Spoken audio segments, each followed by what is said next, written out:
जब डर आपकी रगों में दौड़ने लगे और अंधेरे में कुछ चलने की आवाज आए, समझ लीजिए आप आ चुके हैं हॉरर कुकी की दुनिया में।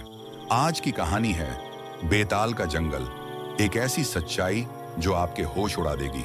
चार दोस्त रोहन, कुणाल, रिया और संदीप कॉलेज खत्म होने के बाद एक एडवेंचर ट्रिप पर निकलते हैं।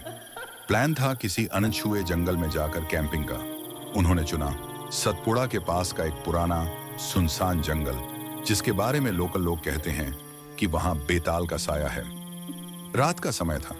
चारों ने टेंट लगाया, आग जलाई और कहानियां सुनाने लगे। तभी कुणाल को जंगल के अंदर कोई परछाई दिखाई दी। वो बोला, लगता है कोई हमें देख रहा है। सभी ने सोचा वो मजाक कर रहा है, लेकिन अचानक संदीप की चीख जंगल में गूंज उठी। सब भागकर पहुंचे तो देखा संदीप जमीन पर गिरा हुआ था और उसकी आंखें पूरी सफेद थीं। रिया कांपती हुई बोली, ये क्या हो गया इसे? रोहन ने उसके पास से एक चीज उठाई, एक पुराना ताबीज जिस पर किसी प्राचीन भाषा में कुछ लिखा था। उसी वक्त हवा तेज चलने लगी, आग खुद ब खुद बुझ गई और चारों ओर एक अजीब सी सरसराहट फैलने लगी। अगले कुछ मिनटों में संदीप उठ खड़ा हुआ, मगर अब वो संदीप नहीं था। उसकी आवाज बदली हुई थी, आंखें लाल और होंठों पर अजीब सी मुस्कान। तुम लोगों ने मुझे जगा दिया, अब कोई नहीं बचेगा, सब समझ गए।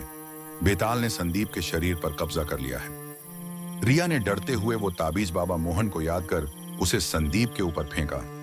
संदीप जोर से चीखा और गिर पड़ा, लेकिन अब तक बहुत देर हो चुकी थी। बेताल अब बाकी तीनों के सामने प्रकट हुआ, एक लंबा काला, मुंह से धुआं निकलता हुआ शरीर जिसकी आंखों से खून बह रहा था। जो जंगल की शांति भंग करता है, मैं उसकी आत्मा ले जाता हूं। तभी रोहन को याद आया कि बाबा मोहन ने एक आखिरी उपाय बताया था, अगर कभी सामना हो जाए तो उस पेड़ की जड़ में छुपे पत्थर को निकालना, जहां बेताल की आत्मा कैद है।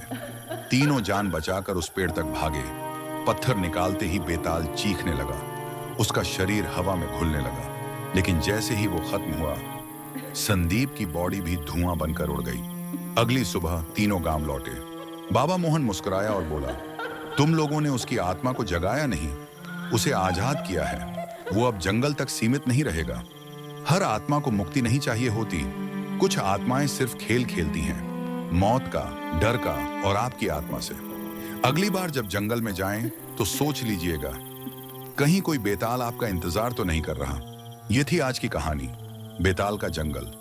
अगर आप भी ऐसी और डरावनी कहानियां सुनना चाहते हैं तो चैनल को लाइक, शेयर और सब्सक्राइब करना न भूलें। और हाँ, अगली बार जब पीछे कोई परछाई दिखे, पलट के मत देखना, हो सकता है वो बेताल हो। हॉरर कुकी, जहां डर ही हकीकत है।